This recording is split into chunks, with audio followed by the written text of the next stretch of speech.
So I came home, and I suppose I stayed in what was the mission house. It's now St. Genevieve's. Well, it was an old, different building then. And I was there for a while. Needless to remark, my mother was delighted. I think I went and spent Christmas with her. She lived in Churchtown. So my sister and herself were there. And as I say, I spent Christmas there.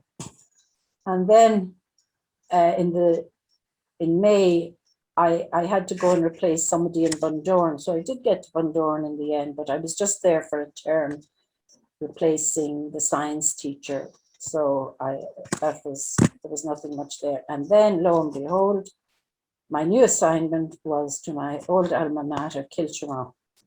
And Kiltimagh, I went back there, and it was a very changed place. I've been roughly 20 years later. Yeah, 60. I left Kiltimagh in 62. Yeah. So this is 80. You're right, nearly 20 years later. Yeah, that's a long time in the life of a school. Isn't it? It was no longer a boarding school, and it was no longer a girls' school. It was a co-ed day school. Wow. So there I was teaching boys for the first time. Wow. And actually, that was a very interesting teaching mixed classes. And of course, I knew the place like the back of my hand, and all the dormitories were now classrooms, you know. It was so different. And the school population had increased a lot then as well. Yes, it had. Yeah. And the big event of the year was the musical.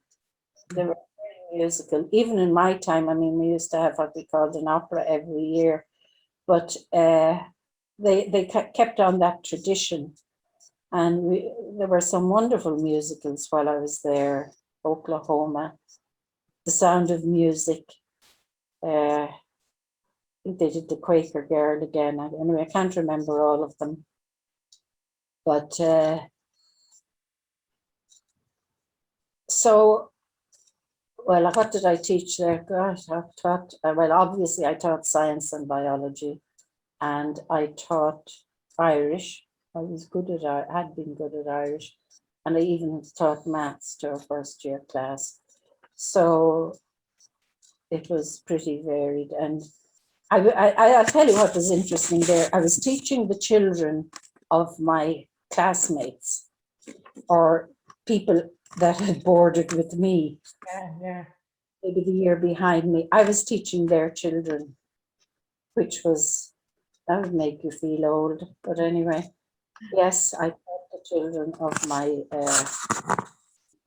some of them of my classmates, and maybe people from the year behind, and the day girls, obviously, because they were still in Kiltimagh, so their children were all coming to the school. So that was Kiltimagh day school, fairly big community at the time. I forgot to say, when I went to Nigeria, I couldn't drive the first time when I went to Nigeria. So I learned to drive in Nigeria. So I didn't have much in the line of expertise in driving. Bush roads, yes. I was on a visitor's license in Ireland. So the driving consisted of bringing people to Knock to go to confession or to go to the novena, meeting people off the train in Ballyhaunis, bringing people to the train in Ballyhaunis. Anyway, I actually had to go and do my driving test. Oh, the man nearly killed me, shouting at me, but I actually passed the test. And then he wasn't going to give it to me because you were supposed to have a provisional license. And I had a what did I have?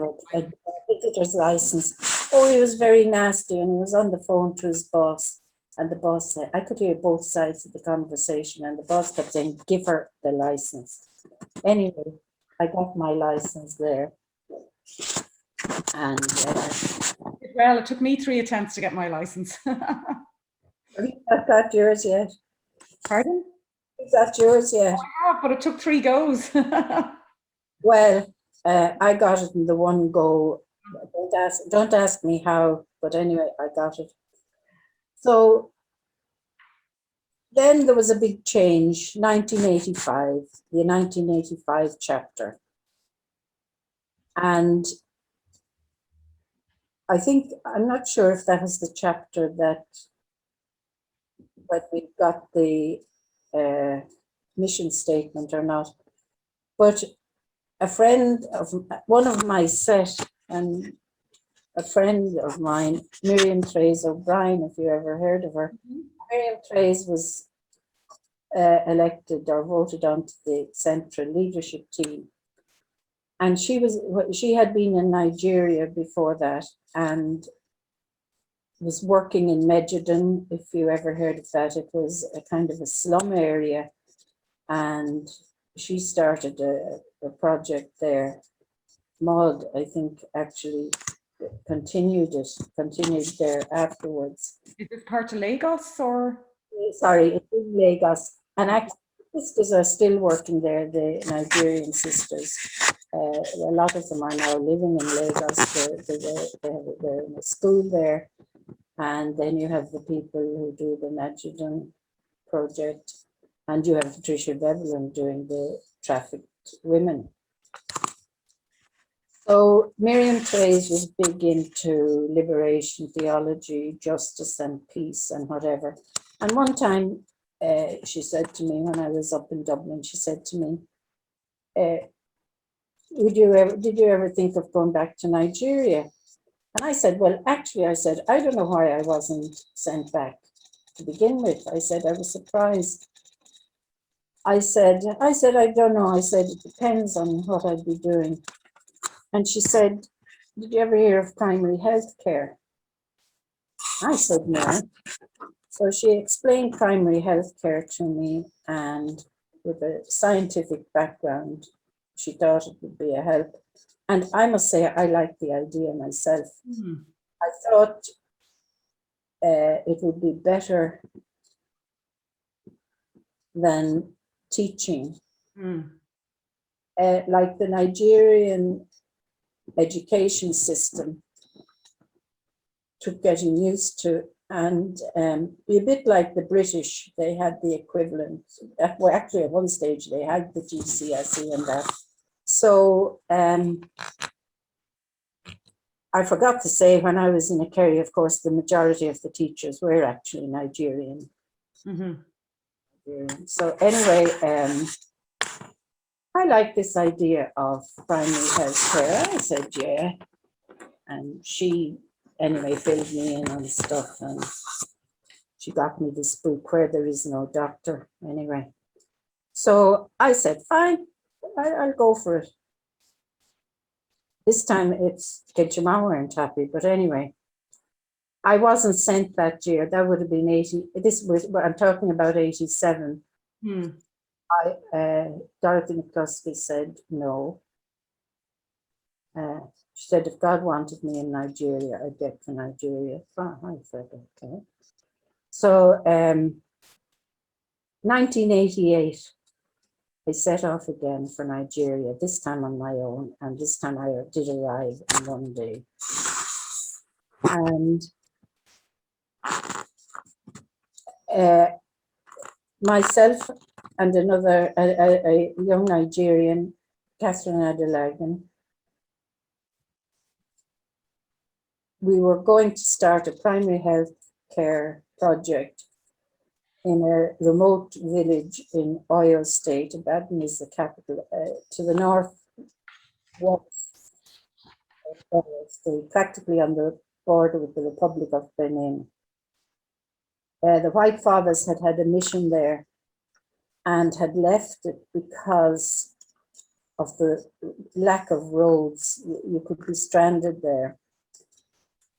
But one Irish White Father, they don't really go by White Father so much now because there's a lot of Africans. So their correct title is actually Missionaries of Africa. They have a headquarters in Dublin, in Cypress Grove, in Temple.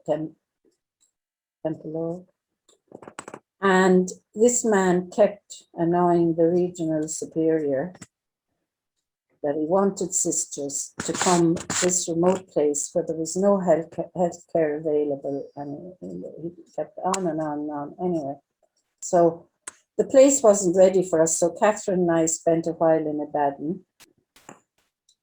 Then we moved on to Isaine, if you heard of it. There's a hospital in Isaine. It was run, but had a lay matron then, but the sisters in the convent were not working in the hospital. Originally, it had been run by the Holy Spirit sisters, and they had moved on, and St. Louis were asked by the bishop to kind of move in, but it had a lay matron at the time. So he's saying we were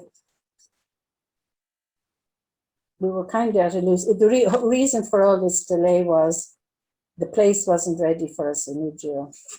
So we spent our time in the Seine going around different convents. We had to collect bedclothes, delf, cutlery, kettles, teapots, you name it. So we went around. Ondo had a store of all these things that had come from houses that had closed down or whatever. So the region lent us a car, and we were forever carting these things to different, probably up to the same, had all these things.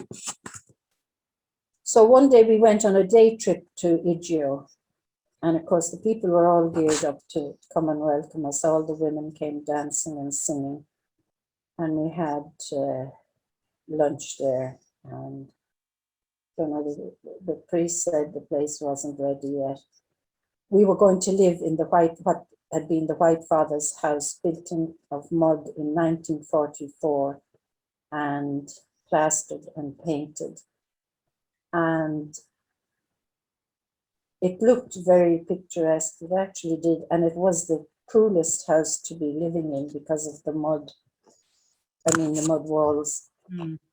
And it had no boundary at all. If you sat on what we would call the back veranda, you looked out and there was a bit of a field, and then there was the road, if you could call it a road. It was pure sand.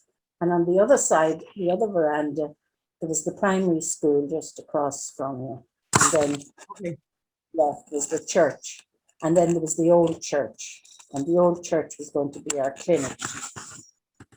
Anyway, we actually didn't. I think that, I don't know, was it late September when I arrived in Nigeria that time? Anyway, the pair of us didn't settle down in Igio until the 8th of December. So how long after you arrived in Nigeria was that? A few months? 2 months or more. Although, do you know what that was? We settled in there on our own. When we settled in first, the parish priest, John Milan, was still living there. So the pair of us moved in with John Milan, and the three of us lived there for about a fortnight, I think. And then he moved over. The people had built just an ordinary Nigerian style mud house for him, and he used to call it the mango tree. So off he went with a very valuable item which we missed sorely, his kerosene fridge freezer. Oh wow. Four of us were there, and we had a freezer, chest freezer, but with no electricity. And back to the running water stage. We didn't mind the no electricity, the water, whatever, would be the problem. Anyway, he moved out after a fortnight, and we went away again, probably to buy food and things. And we came back and settled in, and we realized here we were living there, and we hadn't as much as a Panadol between us. Wow. However, we were fortunate, nothing happened to us, and we eventually got a supply of drugs. And I remember Catherine saying we got our own car, Peugeot 505 estate. There was already one there that the parish priest had got, John Milan. Funnily enough, he only died a year or two ago. He had got it to use as an ambulance to bring people to a Seine. He also used it. He had a football team called the Igio Babes. He used it for driving them around the place to matches. So we'd load up and we'd have empty jerry cans. I'm talking about 40-litre things. We'd have empty gas cylinders. We'd have empty mineral bottles. So you had a full car going to Abaddon. Abaddon was where we went to do our shopping. So we passed through a Seine on the way, which was very handy because you could stop there, have a comfort break, maybe have a cup of tea, a drink of water, chat with the sisters, and then we'd set off again. So the journey to Abaddon, it was actually only 160 kilometers, which actually isn't far. But because of the condition of our road, Igio was cut off really and very remote. And so the time to get, you didn't ask how far was it from Igio to Abaddon, you asked how long it took to get from Igio to Abaddon. So depending on the season, so the time varied from 3 hours minimum. The longest it took me was 4 days one time because we'd keep going back and I got stuck and had to go back and spend a night in Igio, came out again and had to stay in the Seine, left the Seine and went out further, had to come back and spend another night in the Seine. All to get supplies for the health centre and for obviously for yourselves. We had this thing, we did a little spot in Abaddon, the community in Abaddon. We'd stay in Mockala, the house in Abaddon. And we had a little corner and all our belongings were put there. And they'd be loaded into the car when they were ready to go. So we had to buy stuff like for the clinic, buy drugs, I should say medicines, and all sorts of things. And petrol, you couldn't get petrol in Igio. And the one thing you couldn't get, and it really killed me, you could not get bread. You could get Guinness. Buy a bottle of Guinness. Nigeria is the only country apart from Ireland that actually manufactures Guinness. You could get it, couldn't get bread, and Nigerian bread tended to be sweet. So I didn't really like it, but it was better than nothing. So we go to Abaddon. You could buy a few potatoes and a few vegetables, but we only went to Abaddon once a month or maybe longer. We had, Catherine and I had this saying, she was a nurse midwife.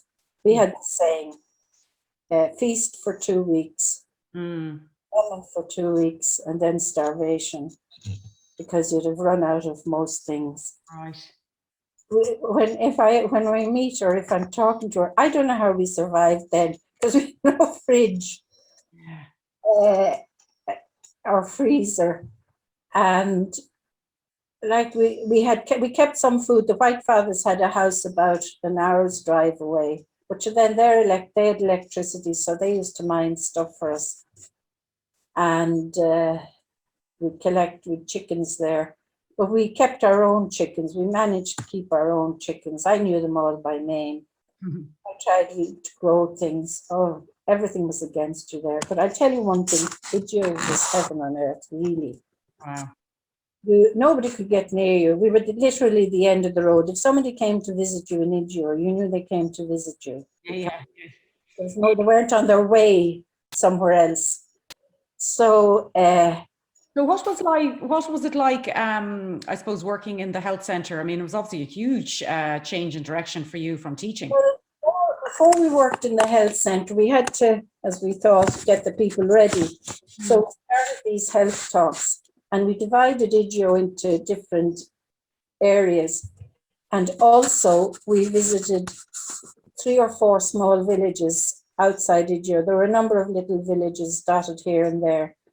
And we started off by going there once a week and giving health talks to they would sit under a tree. People had all come out, they were lucky, and we'd give a health talk and so on. So I do remember that it was May that we had our first Patient. mother and child clinic All right. church, which was literally a bare, empty building. Mhm. And the people were all delighted. We were not amused. The people all said, "Oh, the sisters have started work at last." The husband was only fit to be tied. She said, "What do they think we've been doing all this time?" And did many come to the clinics? Flocked to the place. They did come to these mother and baby clinics. They were taught how to make oral rehydration solution, because like diarrhea was a big thing with the Yeah. water, and they didn't have this. So health education was a big part of it. So we'd asked the people there before we came, we wanted a girl who would be our housekeeper, shall we say, our house girl. We wanted a girl that we could send to be trained as a health worker. Mm. And I must say the people chose very well. Felicia was the name of she was a married woman. There was a young married woman, was our main health worker. And Bossy, I'm beginning to wonder, had Bossy, I'm sure she had a Christian name, but I can't remember ever hearing it. Bossy, short for Bossy Day, which means born on Saturday. Yeah. So Bossy was our house girl, and she was beautiful. And actually, we sent her up to Ibadan to learn to do, well, what do you call it, Irish cooking. And like they had a man cooking in Smocklet. And the regional superior was not impressed that she maintained she wouldn't learn any good habits from him. I forget his name. So Bossy was a beautiful girl, and she after so many years, like you always send the people there, you just don't keep them forever. You send them on to improve themselves. So she went, Phil McGuinness, I know she was interviewed. She had this centre in Akure, Mater Dei. So Bosse went to Mater Dei to train in sewing, tie-dye, soap making, whatever they did, computer even. Mm-hmm. And, where did she stay? This will give you an idea, a flavour of what Nigeria is like. The novitiate. Oh, very good. Yeah. They put her up in the novitiate. So she and the novices, she knows all these ones. I remember one time I came to the novitiate, and maybe Bossy, she was going back she'd been on holidays from the course, and I was going anyway. And the novices all came running out, now Bossy, and I was kind of left standing there. One of them, and you see, there was one of them that should have known who I was, because I had met her as a postulant. So I was standing there, and I think Patricia Ojo must have been the novice mistress at the time. And one of them came up and I said to her, could I see Patricia Ojo, please? And she said, you'll have to wait in the parlour. Now, this was unheard of, maybe in the parlour. I used to just go in and go up to wherever her room was or whatever. So she goes and puts me. I said, no, I'm surprised Bossy didn't say it. I said, I'm not going to the parlour. I said, whatever. Oh, I never let her forget that. That novice is actually dead now. But so I was telling Patricia, I said, they were showing me to the parlour. I said, they were falling all over Bossy. I said, but they just ignored me. So, So there was a system there of helping local women in particular to improve. kind of, I don't know how I would describe him, but he was somehow disabled. and he was living in the novitiate now. He was going to the primary school at the time. It would have been more nearly in the same compound, but not quite. But that was it. You took anybody in. Yeah, yeah. So, and like it's not that they said, well, maybe, you know, if Bossa stays here, she'll enter. Not at all. She had a boyfriend, and also from Idjo, and he was working for the Holy Spirit Sisters in another village. Yeah. So when I was delighted, because when I was writing the project for Idjo, I didn't say health service. I said health services and development. So that I was able to get money to set up, we called it a vocational training centre.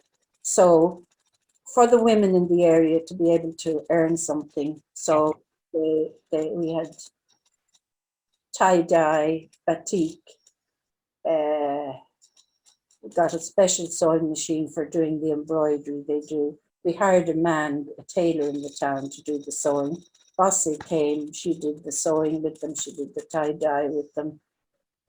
We got somebody to come and teach them soap making. So we had all this going on. And these would have been girls that were finished school. One of them was actually mature, she was a married woman, whatever. And, you know, they all came and it was great. That sounds amazing. Graduation, you know, at the end. It was brilliant. We had certainly 3 lots had gone before I left, had graduated through the place and kind of set up for themselves. And did you find that your time was split between the health centre and this vocational centre, or like were you were just managing the centre as opposed to doing any teaching there? And I mean, Catherine was the health person, and it was so funny. Like there were times when I would be there on my own, and like I would have to see to the health centre and check in on the other one.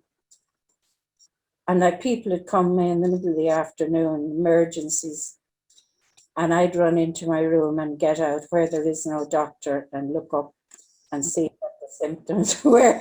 Yeah. Run out and say, well, you do this, this, and this. But I didn't say that at one stage we got a third sister. She happened to be,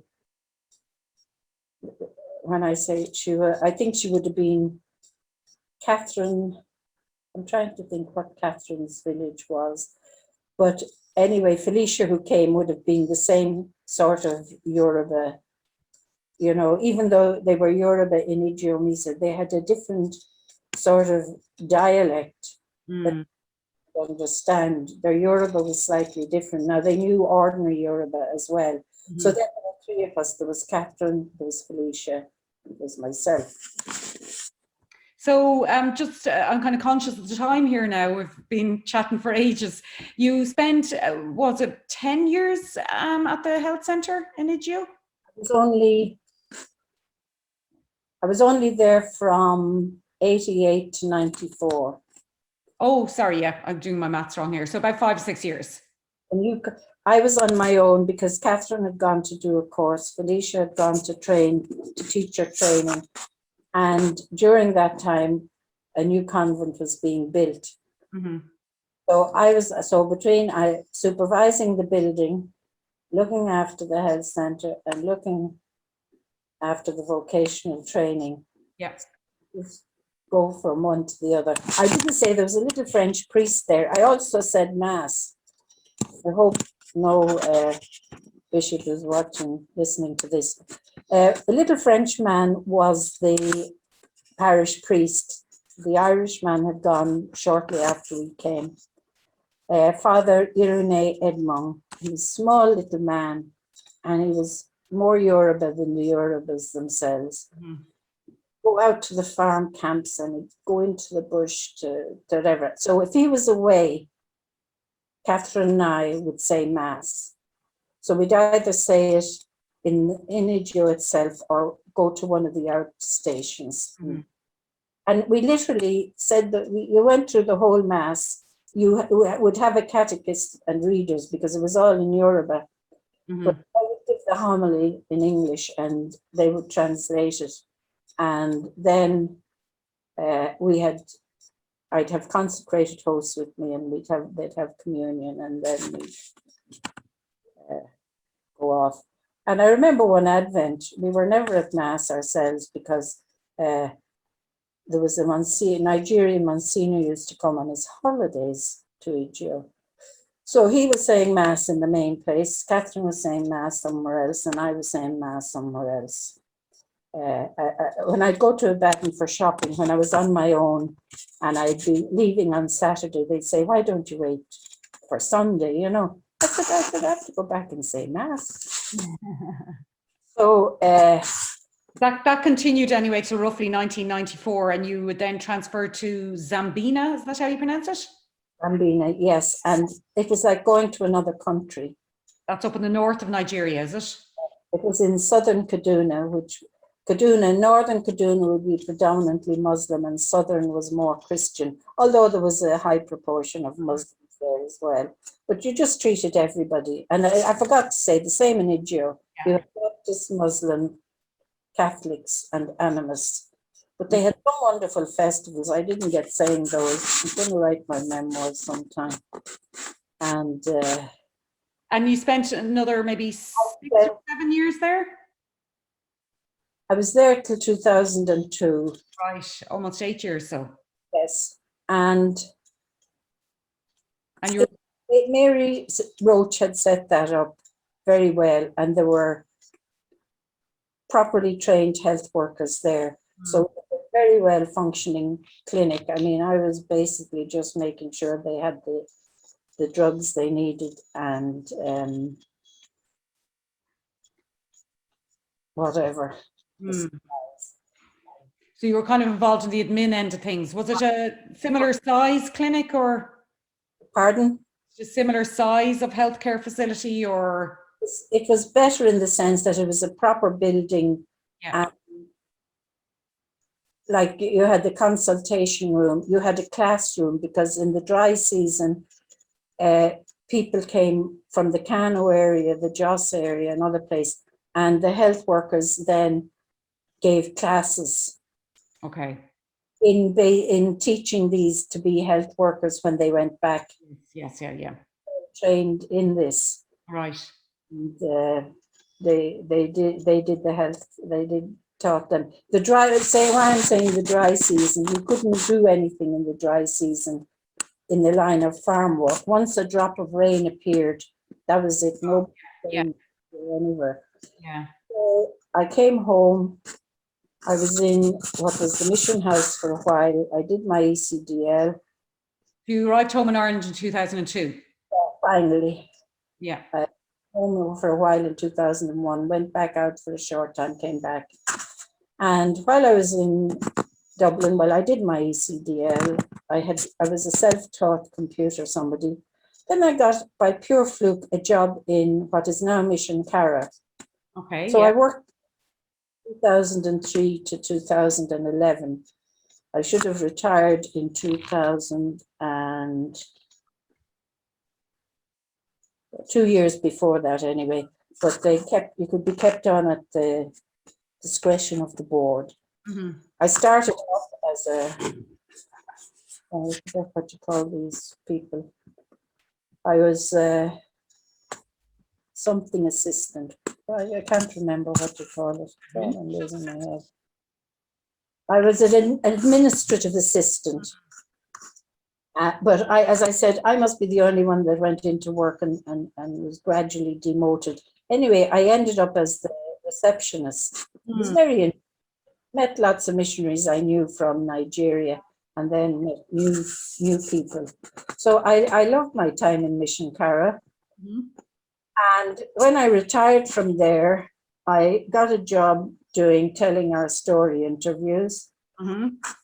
But I help people, setting up mobile phones, or if they have a problem with their phone or their laptop or their tablet. Not so much now, it was more so then, but now people are kind of used to it. Easier. The technology is a little easier now than it would have been 10 years ago, say. Well, you see, people were only beginning Mm.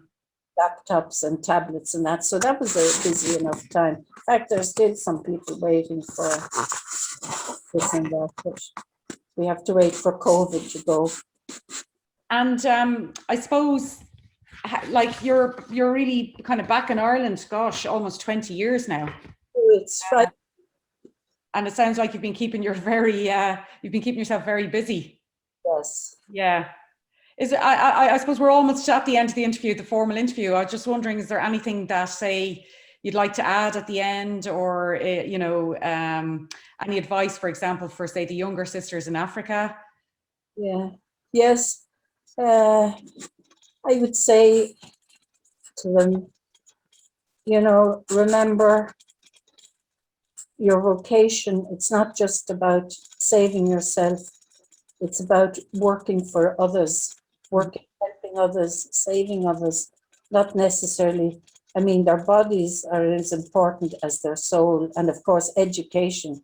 The sisters in Nigeria would be engaged as we had been in teaching and that, because they need the salaries. Mm-hmm. They can't do, but a lot of them are involved in, what would I call it, social work. Wherever they are, they work with the poor. The novices, while they're in the novitiate, they go out and visit the poor and visit the leper settlement in a. And I just asked them to remember. I meant to look up the quotation. I can't remember it properly, but it's from the prophet Micah. Walk humbly, love something, and act justly. Justice is very important. And of course, your prayer life. Absolutely. Yeah. Absolutely. That's a lovely way to end the interview, I think. Or is there anything else you'd like to add before we end the interview? Remember that we're all temples of the Holy Spirit, no matter how downtrodden we may appear. Yes, indeed. You won't recognize me because of the hair being grey. It's certainly been a very, how would you say it, interesting experience last year with the pandemic and everything like that. So in Cardiff, I spent in lockdown. Yes, you were, that over with your sister. Yeah. She visited me in Nigeria a number of times, so she knows a lot of the Nigerian sisters too. Ah, that's lovely. Thank you, Máirín. I'm glad. It's been absolutely fascinating. We've always had lots of chats, over the years, I guess, since I started the Sister St. Louis, but it's been lovely to get a real insight into your life. Gosh, I think we could talk for another 4 or 5 hours. I feel like I was rushing you there towards the end. Embroidered a bit, but anyway, I understand that people don't want to be listening. We may have to break this up into part 1 and part 2. Never mind. Thanks very much, Dorothy. Thank you, Máirín. Thank you.